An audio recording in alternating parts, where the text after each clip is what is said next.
네, 잠깐 제가 기도하고 우리 시작하겠습니다. 사랑의 주님, 지난 3일 동안도 우리를 샬롬으로 인도해 주시고 오늘 이렇게 수요 바이블 스터디 특별히 영상으로 만날 수 있도록 인도해 주신 거 감사합니다.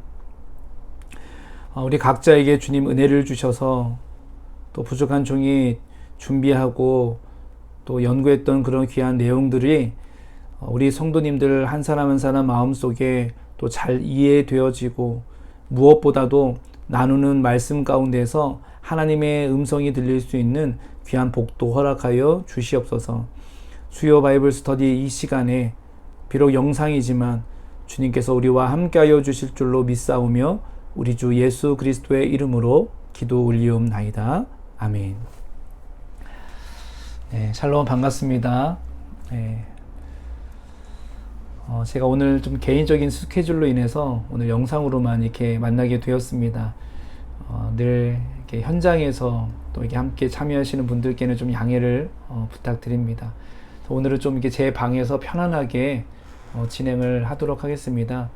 우리 성도님들께서도 우리 말씀의 내용을 주로 우리가 같이 한번 보면서 편안하게 우리 오늘 하나님의 말씀을 같이 또 나누고 배우는 시간을 갖도록 하겠습니다. 특별히 오늘 내용이 좀 많아요. 여호수아 12장 또 13장 이렇게 분량이 좀 많은데 그래서 여러분들이 좀 조용한 시간에 내용은 길지는 않지만 잘 이해가 안 되어지는 부분들은 여러분들이 다시 한번 또 돌려보시면서 그렇게 공부하시면 또 오히려 영상이 더 도움이 되리라는 생각도 해봅니다. 오늘 내용은요, 가나안 정복의 역사와 언약의 성취라는 제목으로 우리가 여호수아 15강을 이제 같이 한번 들어가 보도록 하겠습니다. 방금 말씀드린 것처럼 여호수아 12장 1절부터 13장 33절까지의 내용인데요.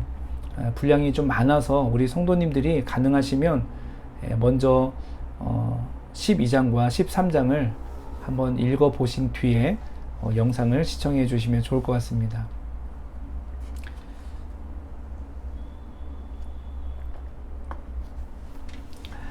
자, 오늘 본문의 핵심은 지금까지의 가나안 정복 과정의 모든 역사들을 이제 한 번에 정리해 주는 그런 내용이 되겠습니다. 자, 우리가 함께 풀어가면서 그러면 우리가 이 내용을 함께 깊이 들여다 보겠습니다. 질문 1번입니다. 이스라엘이 정복한 요단 동편의 경계는 어디까지이며 정복되어진 요단 동편의 땅들은 어느 지파에게 주어졌습니까? 네. 자, 우선 이제 우리가 이 가나안의 위치와 그 지도를 한번 먼저 보고 우리가 한번 시작해 보기를 원하는데요. 지금 현재 인공위성 사진을 한번 보여드리도록 하겠습니다. 네, 우측에 우리나라를 기준으로 지금 서쪽에 이 아시아와 또 유럽의 지도가 이렇게 있죠. 자, 가나안 지역은 지금 이 사진의 이 지도의 정중앙쯤에 위치해 있습니다. 그러니까 아시아와 또 아프리카, 유럽 이 한 경계선쯤 되겠습니다. 우리 한번 더 당겨서 보도록 하겠습니다. 자, 이렇게 당겨서 보면 이 아래쪽에는 이집트도 보이고요. 또 그 옆에는 사우디아라비아도 보입니다. 자, 이곳이 이제 중동 지역이라고 하죠. 왼쪽에 이 아이보리 색깔로 되어 있는 곳, 이곳들은 이제 거의 아프리카가 되겠고요. 그리고 동쪽으로는 이제 아시아가 되겠습니다. 그리고 위쪽으로 이제 푸른색 지역들 보이시죠? 여기가 현재 유럽 쪽이 되겠고요. 자, 그래서 그 가운데 중앙쯤에 아주 작게 보시면 이제 이스라엘이라고 보이는데요. 이곳이 이제 가나안 지역입니다.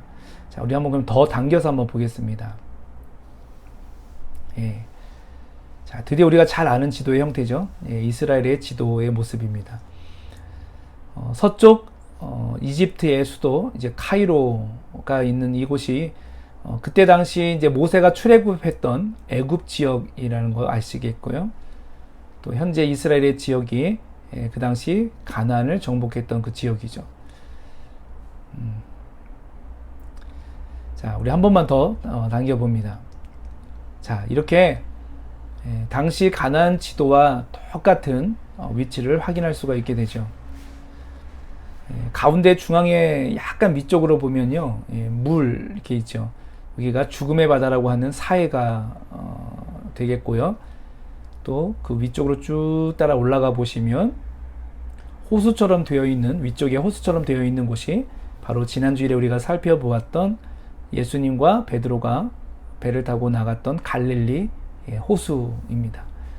자, 그리고 이 갈릴리 호수와 또 사해가 연결되어 있는 이 중간에 작은 이 줄기를 보면 여기가 이제 요단강이 되겠죠. 그래서 이 지도를 그대로 당시 이스라엘이 가나안 지역을 정복했던 지도를 한번 다시 한번 또 바꿔보겠습니다. 자, 똑같은 위치의 지도죠. 이스라엘이 정복하기 전에 이렇게 이 지역에는 보니까 가나안 족속, 뭐 아모리 족속, 또 헷 족속 이렇게 여러 가나안의 원주민들이 살았지만 여호수아와 이스라엘 백성들이 하나님의 약속을 의지해서 이 땅을 이제 점령했더니, 자, 최종적인 사진 한번 보여드리도록 하겠습니다. 자, 최종적으로 이렇게 이스라엘이 가나안 땅을 이제 분배받게 됩니다. 자, 그래서 이 마지막 그림을, 이 지도를요, 여러분 머릿속에 잘 그려보시면서 우리가 오늘 답을 풀면 훨씬 더 입체감 있게 말씀을 또 기억하실 수 있으실 겁니다. 자, 이 마지막 사진을 여러분 잘 한번 보십시오.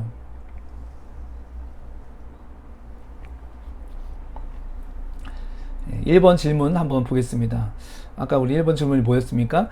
이스라엘이 정복한 요단 동편 경계가 어디까지인가 라고 했었잖아요.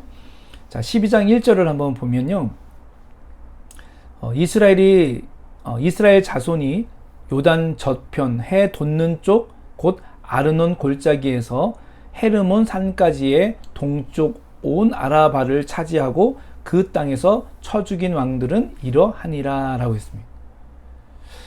자, 그러니까 이들이 정복한 가나안 지역의 동쪽 경계가 어디냐면요, 아르논 골짜기에서 헤르몬 산까지.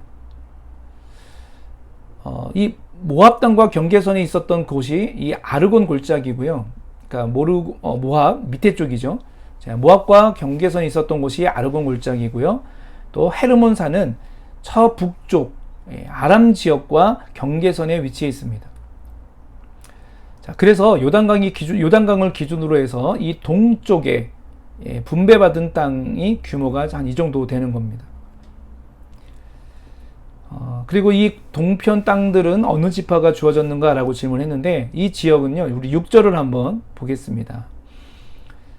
6절입니다. 여호와의 종 모세와 이스라엘 자손이 그들을 치고 여호와의 종 모세가 그 땅을 루벤 사람과 갓 사람과 므낫세 반 지파에게 기업으로 주었더라. 자, 그러니까 요단강 동쪽 편에 있었던 그 동쪽 지역으로 분배받은 이 지파는요, 바로 루벤 지파와 갓 지파와 므낫세 반 지파입니다. 참고로 므낫세 반 지파는 므낫세 지파의 절반을 의미하는 것 아시죠? 그러니까 한 지파가 땅을 두 군데로 갈라서 분배를 받았기 때문에 반 지파만 포함되어 있습니다. 자, 그래서 1번 질문을 이렇게 한번 정리해 보죠. 이스라엘이 정복한 요단 동쪽은 이 밑에 아르논 골짜기에서부터 위쪽 헤르몬까지가 경계이고, 이 요단강을 중심으로 동쪽에 받은 이 분배받은 땅은 바로 루벤과 갓 지파와 또 므낫세 반 지파가 분배를 받게 되었습니다. 자, 그럼 우리 2번 질문을 한번 이어서 보겠습니다. 이스라엘에게 정복당한 요단 서편의 경계는 어디까지이며 정복한 왕은 도합 몇 명입니까? 자, 이번에는 이제 서쪽 지역입니다. 서쪽 지역인데요. 우선 그 경계를 한번 보겠습니다. 12장 7절입니다. 여호수아와 이스라엘 자손이 요단 이편 곧 서쪽 레바논 골짜기의 바알갓에서부터 세일로 올라가는 곳 한락산까지 쳐서 멸한 그 왕의 왕들은 이러하니라 하면서 이렇게 말씀이 나옵니다. 자, 경계선을 보면요. 어디서부터입니까? 바알갓에서부터 한락산까지 해요. 이 바알갓은요. 위쪽이에요. 이게 레바논 골짜기라고 했으니까요. 지금 이 레바논의 위쪽에 있습니다. 그러니까 바알갓은 이 위쪽이고요. 이 위쪽 경계선에서부터 한락산은 이 세일산지가 있는 남쪽입니다. 자, 그러니까 이 요단강을 중심으로 서쪽에 있는 저 위에서부터 밑에까지 이 분배받은 지역이 되겠고요. 자, 여기에서 정복한 왕은 도합 몇 명이라고 지금 했기 때문에 우리가 왕이 몇 명인지 한번 좀 세어봐야 되는데, 참 많습니다. 그래서 9절부터 24절까지 그 왕들이 소개되고 있는데요. 제가 한번 이 왕들의 이름만 한번 열거해 볼 테니까요. 여러분들이 왕이 총 몇 명인지 한번 세어보시기 바랍니다. 여리고 왕, 아이 왕, 예루살렘 왕, 헤브론 왕, 야르문 왕, 라기스 왕, 에글론 왕, 게셀 왕, 드빌 왕, 게델 왕, 호르마 왕, 아랏 왕, 림나 왕, 아둘람 왕, 막게다 왕, 베델 왕, 답부아 왕, 헤벨 왕, 아벡 왕, 라사론 왕, 마돈 왕, 하솔 왕, 무론 왕, 아삽 왕, 다하낭 왕, 무깃도 왕, 게데스 왕, 용느암 왕, 돌 왕, 고임 왕, 마지막으로 디르사 왕까지. 너무 많습니다. 자, 정복한 왕 모두 몇 왕입니까? 31명의 왕이에요. 24절에도 보면 모두 31 왕이었더라 라고 했습니다. 자, 우리가 그동안 연합군과의 그런 전쟁을 살펴보다 보니까 우리가 이 왕들의 이름이 하나하나 열거되지 않았던 것들을 우리가 오늘 다 같이 이제 보게 되는데요. 자, 이 마지막 순간에는 그동안 그동안 이렇게 거론되지 않았던 왕들의 이름까지 하나도 빠짐없이 다 이제 기록을 하고 있습니다. 우리가 성경에 기록되었다는 것을 생각해 보면 이 왕들의 이름 하나하나가 정말 중요하다고 생각할 수 있겠지만 실은 거론되지 않아도 되는 그런 왕들이에요. 여러분 그렇지 않습니까? 성경에 기록되었다고 해서 다 중요한 인물이 아니거든요. 제가 불러드렸던 이 왕들은요, 기억 여러분 안 하셔도 됩니다. 저도 모르겠어요. 이름이 너무 어려워요. 성경에 기록되었다고 중요한 게 아니고 하나님의 역사 가운데 어떤 인물로 쓰임받았느냐가 중요한 거겠죠. 여러분 동의하십니까? 이스라엘 백성들이 가나안 땅을 분배받은 이 과정, 이것은요 하나님께서 약속을 성취해 가시는 장면을 보여주고 있습니다. 하나님의 언약이 반드시 지금도 이루어지고 있는데 그 역사의 한 페이지 한 페이지에 우리가 어떤 인물로 지금 남는가가 중요한 것이지 내 이름이 거기에 거론이 되고 꼭 내가 등장해야만 되는가, 그게 중요하지는 않아요. 그래서 저는 그런 생각을 해봅니다. 하나님께서 지금까지 수많은 역사들을 이끌어 오셨는데 저는 성경에 나온 인물들만 사용하지는 않았다고 저는 생각해요. 그러니까 드러나지는 않았지만 지금도 그렇잖아요. 곳곳에 하나님의 사람들을 심어 놓으시고 또 부르시고 그들을 세우셔서 그 사람들을 통해 하나님의 역사를 이끌어 오셨다고 저는 믿어요. 그리고 지금도 그렇게 이끌어 가심을 저는 믿습니다. 저는 우리 성도님들이요, 드러나든 혹은 드러나지 않든 하나님이 귀하게 쓰시는 인물들 되시기를 저는 축복합니다. 그러니까 유명인이 되든 뭐 알려지지 않는 그런 사람이 되든 어차피 우리가 이왕 쓰임 받는 거면 하나님의 사람으로 귀하게 쓰임 받는 게 여러분 낫지 않겠습니까? 그러니까 이런 인물들은 되지 말아라, 어떤 이런 실패의 모습의 표본으로 쓰임 받는 것보다, 그렇잖아요. 차라리 성경에 기록되지 않아도, 많은 사람들에게 알려지지 않아도 하나님의 선하신 계획 가운데 쓰임 받는 사람이 훨씬 더 우리가 더 이 땅에 살아가는 의미가 더 좋은 경우라고 저는 생각합니다. 하나님의 선하신 그런 계획 가운데 저와 여러분이 함께 쓰임 받았으면 좋겠습니다. 우리 질문 3번 보겠습니다. 가나안 땅에는 아직도 정복해야 할 땅이 남아 있었습니다. 그러나 여호수아도 이미 나이가 많이 들었습니다. 이러한 상황 가운데 하나님께서 약속하신 것은 무엇입니까? 제가 13장 1절부터 한번 이렇게 읽어드리면서 설명을 좀만 곁들여 보겠습니다. 여호수아가 나이가 많아 늙음에 여호와께서 그에게 이르시되 너는 나이가 많아 늙었고 얻을 땅이 매우 많이 남아 있도다. 이 남은 땅은 이러하니. 자, 이러면서 아직 이 가나안 지역에 정복해야 땅이 남아 있다라는 것을 지금 말해주고 있죠. 자, 왜 가나안 지역에 정복해야 땅이 남아 있냐면 앞서서 정복을 다 한 줄 알았지만 실은 아직 지금 모든 것을 다 정복해 놓은 상태가 아니었던 겁니다. 자, 그런데 이제 여호수아가 이것을 하기에는 이제 너무 늙어버려 버렸어요. 자, 그 남은 땅들이 지금 2절부터 6절까지 소개되고 있는데요. 이렇게 쭉 여러 나라들이 지금 여러 족속들이 아직 남아 있습니다. 자, 그리고 6절 후반절부터 이렇게 말씀하세요. 6절 후반절부터 제가 다시 한번 읽어드리면 내가 그들을 이스라엘 자손 앞에서 쫓아내리니 너는 내가 명령한 대로 그 땅을 이스라엘에게 분배하여 기업이 되게 하되 너는 이 땅을 9지파와 므낫세 반 지파에게 나누어 기업이 되게 하라 하셨더라. 자, 가나안에 아직 남은 땅들이 있는데요. 이제 여호수아는 나이가 많아서 이제 지도자로 나설 수가 없는 상황이 되어버렸습니다. 그런데 하나님께서 이때 어떤 약속을 주시냐면 그 남은 땅들을 내가 그러니까 저가 아니고요. 하나님이 이스라엘 자손 앞에서 쫓아낼 테니까 여호수아에게 뭐라고 명령을 하시냐면 그 땅을 이스라엘 지파들에게 분배하여서 기업이 되도록 하라는 것입니다. 그러니까 아직 정복하지 않은 상황에서 먼저 분배를 하라는 것이에요. 왜냐하면 지금 정복도 하기 전에 먼저 분배를 해야 되는 원인은 뭐예요? 여호수아가 지금 이제 이 일을 할 수가 없기 때문에.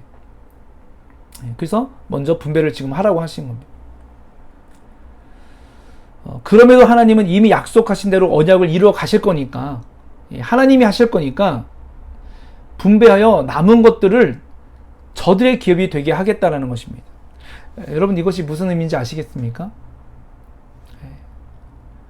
그러니까 어차피 하나님은 신실하셔서 하나님의 일들을 진행해 가실 거예요. 그렇게 가시고 계십니다. 우리가 힘이 없고 우리가 늙고 우리가 연약해도 우리와 전혀 상관없이 하나님은 하나님의 약속과 그 언약을 이미 통해서 하나님은 이루어 가실 것이에요. 자, 그런데 중간에 지금 문제가 생겼잖아요. 여호수아에게 문제가 생겼어요. 사명자에게 문제가 생겼어요. 더 이상 그 사명을 감당할 수 없는 어려워진 상황이 되었는데, 그러면 다른 누군가가 이 사명을 이어받아서 하면 되는 거예요. 여러분, 이해가 되실까요? 자, 어차피 하나님의 백성들은요, 하나님의 약속을 바라보고 하는 사람들 아닙니까? 그러니까 누가 해도 상관이 없는 거예요. 아니, 같이 해야 되는 게 맞는 것이죠. 저는 이 모습을 보면서 정말 어떻게 보면 이제부터가 이스라엘 백성들이 정말 중요한 시험대에 올랐다라는 생각이 들었습니다. 우리도 마찬가지고요. 그러니까 지도자가 부재시 그 백성들, 그 성도들의 역할이 너무나도 중요해지는 거예요. 그러니까 지금까지 잘 사명을 감당해 와서도 다른 후계자가 이것을 잘못 이어받아서 망해버리는 경우들을 우리가 우리 주변에서 너무나 많이 봐왔지 않습니까? 특히나 지금은요, 하나님의 백성들에게 주어진 그 약속의 땅을 정복해 가는 과정 가운데 있습니다. 여러분, 이게 얼마나 놀라운 장면인지 아세요? 이 모습은 마치 이 땅에서 우리가 어떤 천국을 모델로 보여주는 그런 장면이에요. 여러분, 그래서 우리가 그런 말 많이 하죠. 요즘은 보니까 믿지 않는 사람들도 그런 얘기 하더라고요. 이게 뭐 동물이 죽거나 사람들이 죽을 때를 뭐라고 얘기하냐면 요단강 건넜다라고 그렇게 표현하잖아요. 다 여기서 나온 말이에요. 그러니까 이들이 가나안을 정복하기 위해서 처음에 그 요단강을 건넜었던 그 사건을 두고 이 말이 나오기 시작했던 거예요.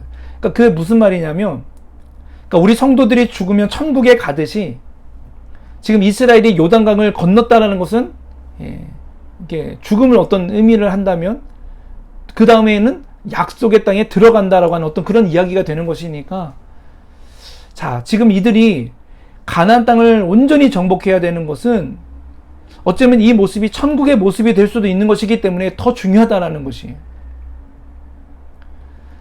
그런데 지금까지 이끌어왔던 그 여호수아가 이제 더 이상 힘을 못 쓰고 더 이상 할 수가 없으니까 이 일을 누가 해야 되겠습니까? 천국의 모델이 될 수 있는 이 일을 누가 해야 되겠습니까? 하나님의 백성으로서 이 땅을 기업으로 분배받은 백성들이 해야 되는 것이죠. 이것은 성도로서의 책임감입니다. 제가 새가족 교육 때도 여러 차례 강조를 해왔지만요, 성도는 여러분 책임감이 있어야 합니다. 그러니까 우리가 은혜 받았다라고 얘기하는데, 은혜 받았다는 것은요, 그저 감동받은 것을 은혜라고 말하는 게 아니에요. 은혜는 책임감으로 나타나야 돼요. 여러분, 은혜 받으셨습니까?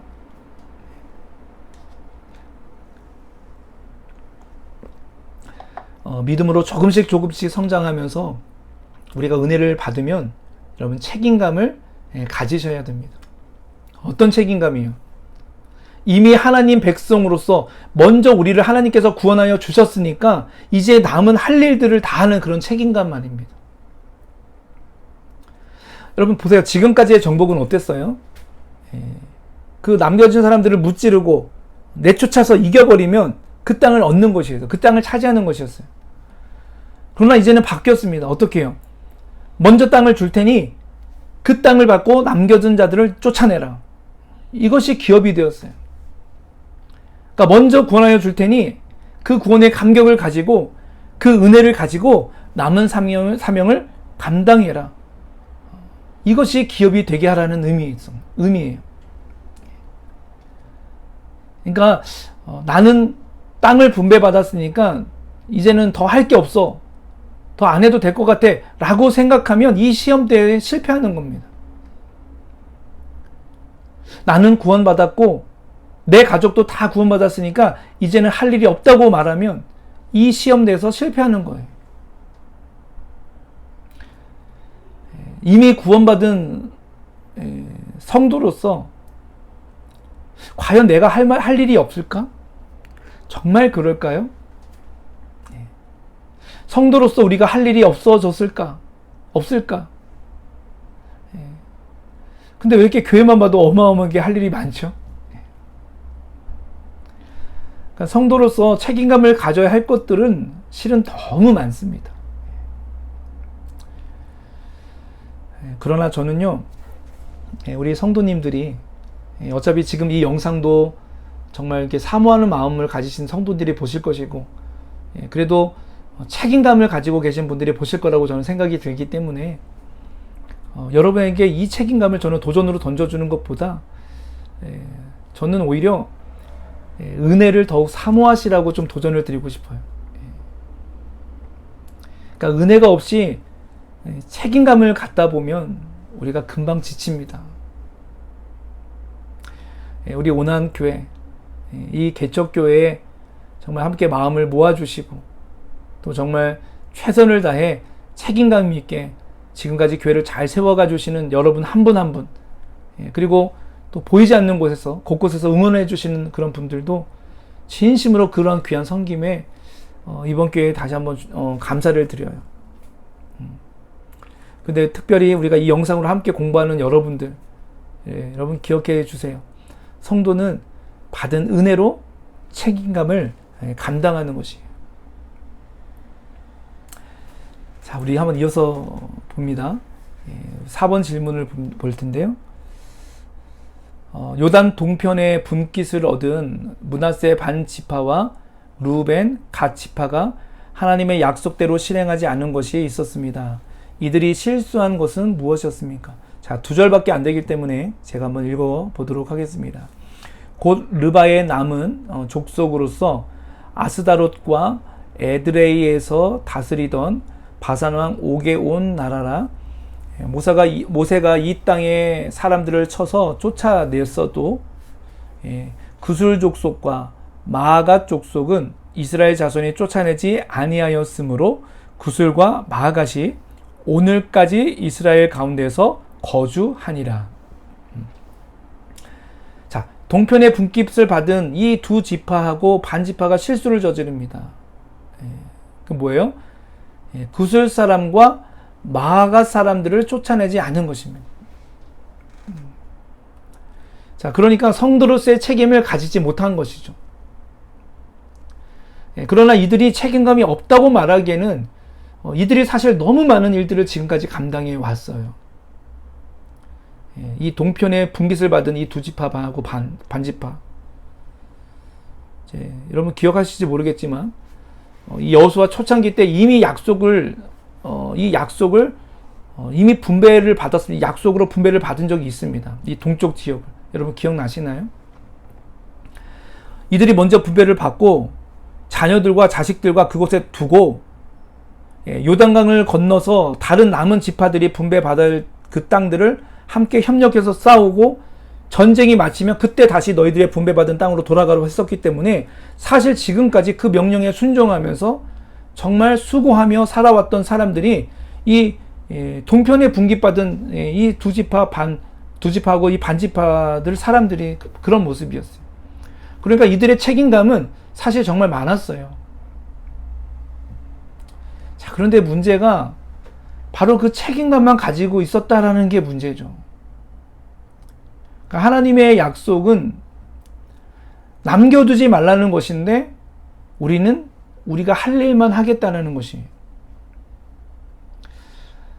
성도들 가운데도 책임감이 정말 강하신 분들 계세요.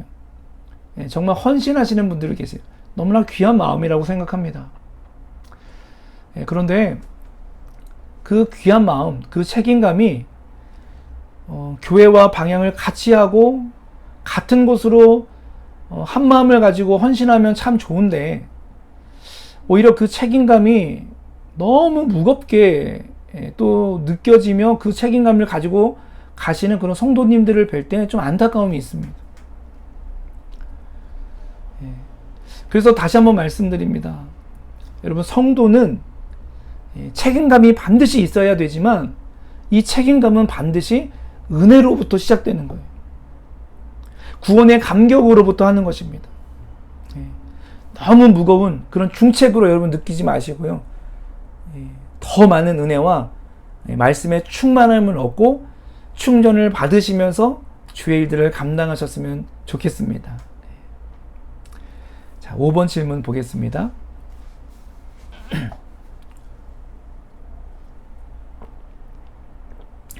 모든 지파의 땅 분배에 있어서 땅을 기업으로 받지 못한 지파는 어떤 지파입니까? 그 이유는 무엇입니까?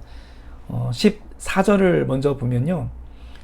오직 레위 지파에게는 여호수아가 기업으로 준 것이 없었으니 이는 그에게 말씀하신 것과 같이 이스라엘의 하나님 여호와께 드리는 화제물이 그들의 기업이 되었음이었더라. 33절도 이어서 봅니다. 오직 레위 지파에게는 모세가 기업을 주지 아니하였으니 이는 그들에게 말씀하신 것과 같이 이스라엘 하나님 여호와께서 그들의 기업이 되심이었더라. 자, 땅을 기업으로 받지 못한 지파 어디입니까? 레위 지파였어요. 그리고 그 땅을 받지 못했던 이유는요, 한마디로 하나님이 언약 때문이었습니다. 하나님이 말씀하시는 것과 같이 되어지고 있는 거예요.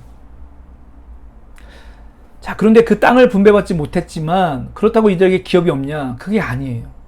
레위 지파에게도 기업이 있었어요. 뭡니까? 하나님께 드려진 화제물을 이들이 취할 수 있었고요. 그리고 무엇보다 하나님께서 이들의 기업이 되어 주셨습니다. 그래서 많은 분들이요, 오늘날 또 저와 같은 목사들이나 또 혹은 이제 교회 직원들이 있는 경우들은 그런 분들을 이렇게 레위 지파로 연결해서 생각하기도 해요. 하지만 정확하게 말하면 목회자가 레위 지파라는 의미는 아닙니다. 만약에 그러면 우리 목사들은 집을 사면 안 돼요. 예.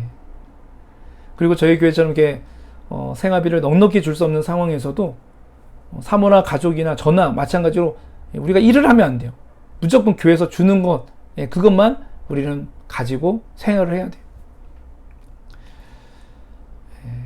그래서 구약시대 직분과 신약시대의 이 직분을 우리가 동일하게 꼭 볼 필요는 없다고 저는 생각합니다. 여기서 중요한 것은요, 그게 아니고 분배를 받은 지파도, 그리고 땅을 분배받지 못한 이 레위 지파도 모두가 하나님의 약속 안에서 이루어졌다는 것이에요. 여러분, 이게 핵심입니다.